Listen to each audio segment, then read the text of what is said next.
Hey guys, welcome back to my channel. This is Parshvika, the channel where we talk about selling digital products and making money online as a digital product seller. So in today's video, I'm going to be talking about what you can do differently if you're not seeing the results or if you're not getting any sales. What you could do, because for those of you guys who don't know, I have almost 2 years of experience of selling digital product in the online space. Start with today's video. Before we go back, consider clicking the like button, guys. I do really appreciate that. If you want more such video, consider subscribing, hit the bell icon. Whenever we're gonna upload new video that we upload every single week, you're gonna get notified about it. Let's talk about digital product selling. Now, some of the most common marketplaces out there for selling digital product are the Creative Market, Etsy, Creative Fabrica, Hungry JPack, Innovator Market. These are some of the most common marketplaces out there. Of course, there are so many people also sell on their own websites, or they sell on the Gumroad or different softwares and different applications and platforms and all that.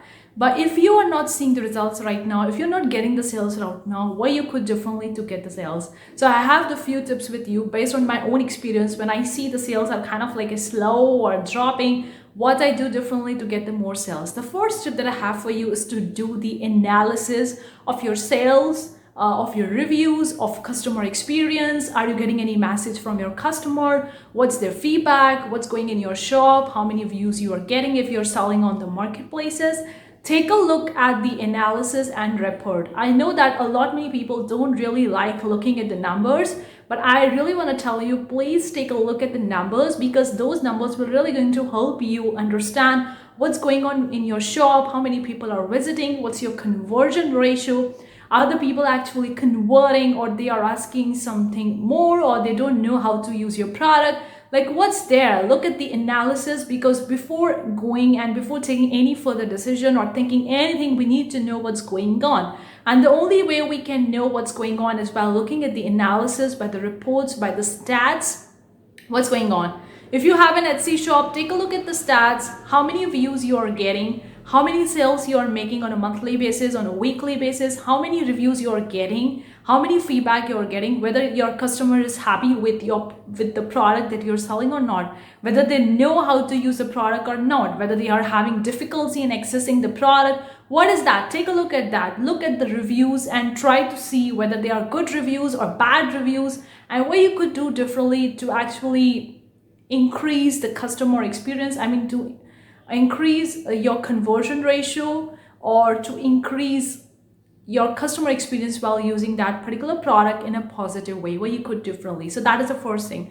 The second tip that I have for you is understand your journey. Like, are you a new seller, or are you have been selling for 2 years, 3 years, or even more than that? Like, what's your journey as being a seller of digital product, whether it's on marketplace, whether it's on website?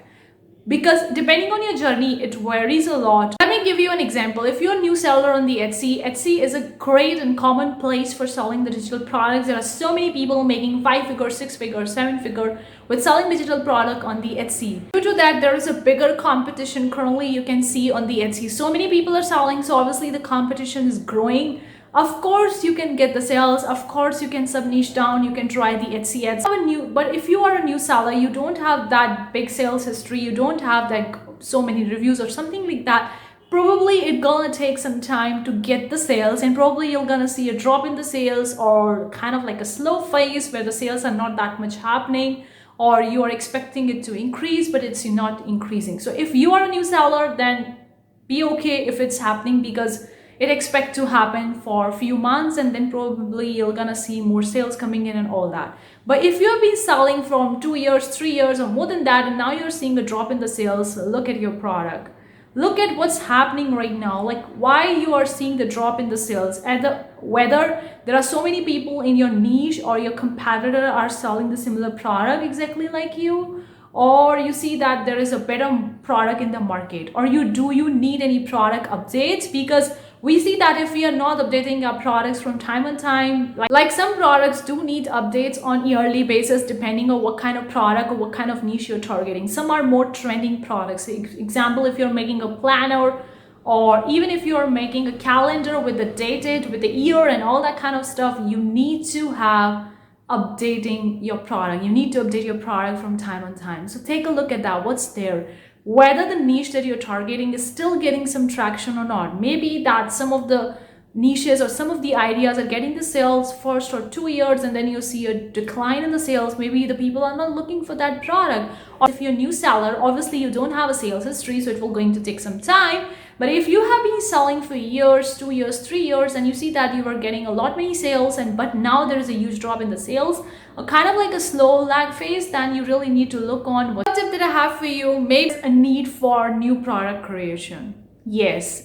Sometimes we need to create a new product to get the more sales or to increase the sales, or sometimes we need to bundle up. So that is the third tip, to actually bundle up the products that are already selling or working well for your shop. Look at your best sellers. Look at the products that are getting more positive reviews, more sales, more history, and all that kind of stuff. Try to bundle them into one bundle and provide a big bundle, because people are more likely to get attracted towards the bundle rather than a single product. It's quite obvious because you're getting a lot of the things in just one bundle, and that bundle usually has a lower cost rather than purchasing each and every product in the market and paying more for that. So people are more attracted towards a bundle than the single product. So look at that, whether you can bundle up them into one thing, or whether you can go with a new product and create a new product in your niche, in your product line. What does it look like? How you can plan it?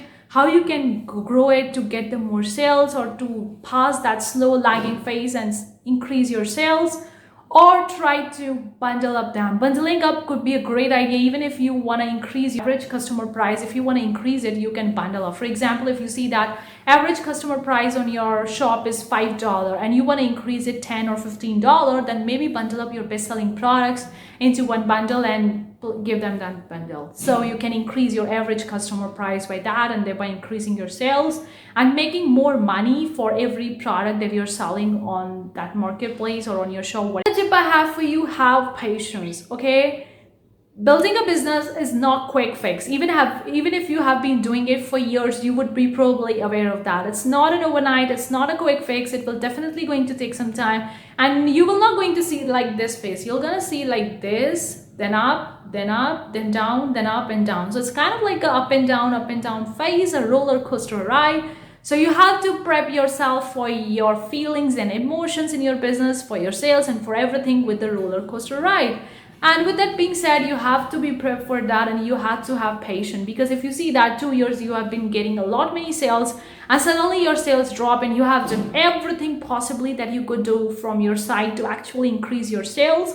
You have done the research, you have looked at your analysis, your customer experience, your feedback, reviews, sales history, and everything. You have done everything on your side that you can do to increase your sales, and still you're not seeing the increase in your sales, or still you're seeing kind of like a lag phase. Then maybe you need to give it more time. Maybe you need to be patient. Maybe you need to understand this entrepreneur journey, which is not this phase, which is kind of like this roller coaster, up and down story, up and down phase. So you have to understand that thing. So depending on what situation you are in, what your scenario is, the things will going to vary. I'm just giving you generalized tips that work across the board, but obviously it will going to vary according to your situation, your scenario. So please take this advice according to your situation. Look at your situation, take a look at that, do the research, do the analysis, and then come up to a conclusion. Don't just think that, oh, I'm not getting the sales, my shop is not good, or I'm not good, or something like that, and just throw in the towel and stop doing anything from your business. No. Give it some time, look at the research, look at the analysis, look at the numbers, look at the reports, and then decide what you have to do. So obviously you can't compare your 1 step or your 10 step with their 100 step. I hope it makes sense. So be patient with yourself. Don't beat yourself up. Don't think too much. Just give yourself a time. Once you see that you have done everything possibly that you can to increase your sales, and now you don't know what to do, then sit back, wait, relax, have faith. It will going to be good, and things will going to definitely be good. Last tip that I have for you, which is kind of like divided into 2 things depending on what kind of situation you have. For example, if you see your report, your analysis, and now you're seeing that you're not getting that much sales or that much reviews or that much product money or something like that, it's because you're not getting that much of views. It's because not many people are visiting your shop. You need to get the more eyeballs than promote more. Okay, so that is the first thing that you can do in the last step to promote more. If you see that you are not getting that much of the impressions, you're not getting that much of the customer eyeballs, then you have to obviously promote more. You can't rely always on the marketplace SEO to get the sales. You have to do a little bit of the external marketing, maybe social media marketing, or maybe the ads if you can go probably with that, or maybe trying with the Pinterest is a great way, or as much as I can. So that is the first thing. The second thing that you could do, if you see that you're getting sufficient amount of customers, sufficient amount of eyeballs to get them more sales, but you see that your conversion ratio is very, very low, then probably you have to increase your conversion ratio, okay? So that's why I divided the last step into two, depending on your situation. Whether you're getting the views, then obviously you need to promote more. If you're not getting the views, if you're not getting enough eyeballs, but if you're getting the enough eyeballs and the conversion ratio is low, that means not many people are converting. Why is that happening? You don't need to promote more to get the more eyeballs. You need to actually improve your customer experience. You need to actually increase your conversion ratio. How are you going to do that? Take a look at your products. Whether your product is well optimized according to your ideal client avatar or not. What's your product font, color, theme, and all those things. The prices, the product description, whether people can actually take a look at your product and know how to use it. Because if your product description is not accurate and they don't know what type of product file they're going to receive after the purchase and how they're going to use the product, then people don't convert. Or whether you're getting a negative customer experience or a negative feedback or reviews and you're seeing that people are not enjoying your product because of X amount of reason, try to correct that. Take a look at the competitors in your niche and what kind of product they are selling, what are their product thumbnail images. Product review images or thumbnail images are really, really important. Look at whether people know how to use your product or not. Take a look at that, whatever the thing you can do for your shop to get the more sales, to increase your conversion ratio, because there is a no fit one size box for the people to actually tell them to, oh, do this thing, you're gonna increase your sales overnight. No, depending on your unique situation, where your shop is currently at right now, the answer to this or the solution to this particular stuff will going to vary. So based on my research and knowledge so far, I have gave you some tips in this video that will going to help you increase your sales depending on your unique situation. Okay, it will obviously going to vary, but hopefully this video will going to help you. Let me know what you think in the comment section below. What's your own experience selling digital product? Are you making the money or you're not seeing any sales? What is that? I would really love to hear from you. Thank you so much for tuning in today's video. If you want more such video, consider subscribing. I'm gonna see you in the next week's video. Till then, take care. Bye guys.